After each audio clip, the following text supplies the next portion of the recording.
Hi guys, ఈ వీడియోలో project hail Mary explained in Telugu. సింపుల్గా అయితే ఎక్స్ప్లెయిన్ చేస్తాను. ఇంకా మూవీ కాన్సెప్ట్ వచ్చేసి సన్ని ఒక ఆర్గానిజం తింటుందని, అసలు అది నిజమా లేదా ఫిక్షనలా అది తెలుసుకోవాలంటే మీరు ఈ వీడియో లాస్ట్ వరకు అయితే చూసేయండి. అస్సలు మిస్ అవ్వద్దు. వీడియో అయితే చాలా ఇంట్రెస్టింగ్గా ఉండబోతుంది. స్టోరీ ఏంటి అని చూస్తే స్టార్టింగ్లోనే రైలన్ గ్రేస్ అనే సైన్స్ టీచర్ ఒక స్పేస్ షిప్లో నిద్రలేస్తాడు. అతని బాడీ చాలా వీక్గా ఉంటుంది. పక్కనున్న ఆస్ట్రోనట్స్ అందరు చనిపోయి ఉంటారు. కానీ అతనికి ఏం జరిగిందో కూడా గుర్తుండదు. అసలు తన పేరు కూడా కనీసం గుర్తుండదు. ఇంకా ఏంటి అని చూస్తే స్లోగా మెమొరీస్, ఫ్లాష్ బ్యాక్స్ అన్నీ తిరిగి గుర్తొస్తాయి. అర్త్లో ఒక సైంటిస్టులు ఒక షాకింగ్ ప్రాబ్లమ్ని అయితే డిస్కవర్ చేస్తారు. ఏంటి ఆ ప్రాబ్లమా అంటే సన్ బ్రైట్నెస్ స్లోగా తగ్గిపోతుంది ఫ్యూచర్ ఇయర్స్లో. దానివల్ల ఫ్యూచర్లో క్రాప్స్ అనేవి గ్రో అవ్వవు అర్త్ మీద. ఇంకా ఎర్త్ ఫ్రీజ్ కూడా అవ్వడం స్టార్ట్ అవ్వబోతుంది. ఇంకా హ్యుమానిటీ ఎక్స్టెన్షన్ అంటే హ్యూమన్స్ కూడా డేంజర్లో ఉన్నారు అనేది అయితే చెప్తారు. సైంటిస్ట్ ఏంటి రీజన్ దీనికి అంటే ఆస్ట్రోఫేజ్ అనే టైనీ మైక్రో ఆర్గానిజం సన్ ఎనర్జీని అబ్జర్వ్ చేసుకుంటుంది. దానివల్ల ఇలా టెంపరేచర్ తగ్గే అవకాశం ఉందని కనుక్కుంటారు. దానికి మిషన్ కోసం రైలన్ గ్రేస్ని సెలెక్ట్ చేసుకుంటారు. అతను ఒక నార్మల్ టీచర్ అయినా తనకి సైన్స్ నాలెడ్జ్ ఇంకా ప్రాబ్లమ్ సాల్వింగ్ ఎబిలిటీ చాలా స్ట్రాంగ్గా ఉంటాడు. అలా రైలన్ డీప్ స్పేస్ జర్నీని అయితే స్టార్ట్ చేస్తారు. స్పేస్లో చాలా లోన్లీగా సర్వైవ్ అవుతాడు ఒక్కడే. ఎందుకంటే అక్కడ ఉన్న ఆస్ట్రోనట్స్ వచ్చిన వాళ్ళందరూ చనిపోతారు. ఇంకా తనకి ఒక ఆక్సిజన్ కానీ ఇంకా ఫుడ్ లిమిట్స్ అనేవి చాలా ఉంటాయి. ఆక్సిజన్ చాలా తక్కువగా ఫుడ్ లిమిట్ ఇచ్చి ఇంకా టెక్నికల్ ఫెయిల్యూర్స్ అయ్యే అవకాశం కూడా ఉంటుంది. ప్రతి ప్రాబ్లము ఎలా ఉంటుందంటే వాళ్ళకి లైఫ్ అండ్ డెత్ సిచ్యువేషన్ లాగా ఉంటుంది. ఇంకా ఇక్కడ బిగ్గెస్ట్ ట్విస్ట్ ఇక్కడైతే జరుగుతుంది.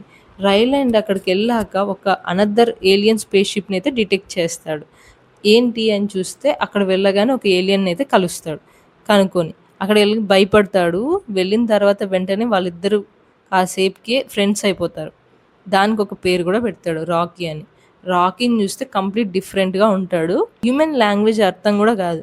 రైలన్కి రాకీ లాంగ్వేజ్ అర్థం కాదు.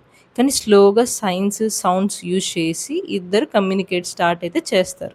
అక్కడి నుంచి సినిమా చాలా ఎమోషనల్గా మారిపోతుంది. డిఫరెంట్ ప్లానెట్స్ నుండి వచ్చిన ఇద్దరు బీయింగ్స్ సర్వైవల్స్ కోసం ఫ్రెండ్షిప్ని అయితే బిల్డ్ చేసుకుంటారు. ఇంకా రైలాండ్ అండ్ రాకీ కలిసి ఆస్ట్రోఫేజ్ వీక్నెస్ని అయితే కనుక్కుంటారు. హ్యుమానిటీని సేవ్ చేయడానికి ఒక సొల్యూషన్ కూడా ప్రిపేర్ చేసి కిందకి ఎర్త్ మీదకి వదిలేస్తారు. కానీ క్లైమాక్స్ చాలా ఎమోషనల్గా ఉంటుంది. ఇక్కడ రైలాండ్ ఎర్త్కి తిరిగి వచ్చే ఛాన్స్ ఉన్నా కూడా వెళ్ళకుండా రాకీ కోసం తన స్పీసీస్ని సేవ్ చేయడానికి కోసం వెళ్ళిపోతాడు. ఇంకా అక్కడి నుంచి సినిమా చాలా బాగా నచ్చింది నాకైతే. ఎప్పుడైతే రాకీ వీళ్ళిద్దరి ఫ్రెండ్షిప్ చూశాక అసలు ఒక ఏలియన్తో ఫ్రెండ్షిప్ని చాలా బాగా చూపించారు. ఇంకా సాక్రిఫైస్ అంటే ఎలా ఉంటుంది, ఫ్రెండ్షిప్ ఎలా ఉంటుంది అనేది బాగా చూపించాడు. మూవీ ఎండ్ అయ్యటానికి చాలా ఎమోషనల్ కూడా అయిపోయాను ఈ మూవీతో. ఇంకా ఈ మూవీ అయితే మనకి తెలుగులో కూడా ఓటీటీలోకి రిలీజ్ చేశారు. అది కూడా అమెజాన్ ప్రైమ్. మూవీ కలెక్షన్స్ వచ్చేసి 3,500 crores వరల్డ్ వైడ్గా. ఇంకా అమెరికన్ డాలర్స్లో అయితే $432 million. ఇంకా ఈ మూవీ చాలా మందికి డౌట్ వచ్చే కాన్సెప్ట్ ఏంటంటే ఇది నిజంగా జరిగే ఛాన్స్ ఉందా?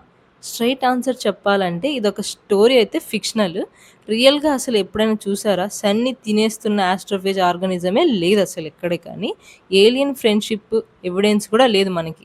హ్యూమన్స్ వచ్చేసి డీప్ స్పేస్కి ఇలా వెళ్ళలేదు. కానీ మూవీలో యూజ్ చేసిన చాలా సైన్స్ కాన్సెప్ట్ చాలా రియల్ థియరీస్ మీద బేస్ అయి ఉన్నాయి, మిక్స్ చేశారు.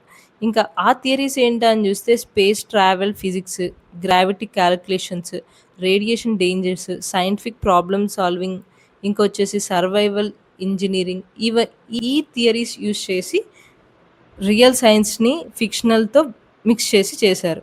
అందుకే ఈ మూవీ చూసినప్పుడు కంప్లీట్గా ఫ్యాంటసీగా అనిపించదు. రియల్ సైన్స్ని బిలీవ్ చేసే ఫిక్షన్తో మిక్స్ చేశారు. ఇంకా విజువల్స్ అయితే చాలా రియలిస్టిక్గా ఉంటాయి. స్పేస్లో లోన్లీనెస్ని ఎలా సైలెన్స్తో చూపించడం చాలా బాగుంది.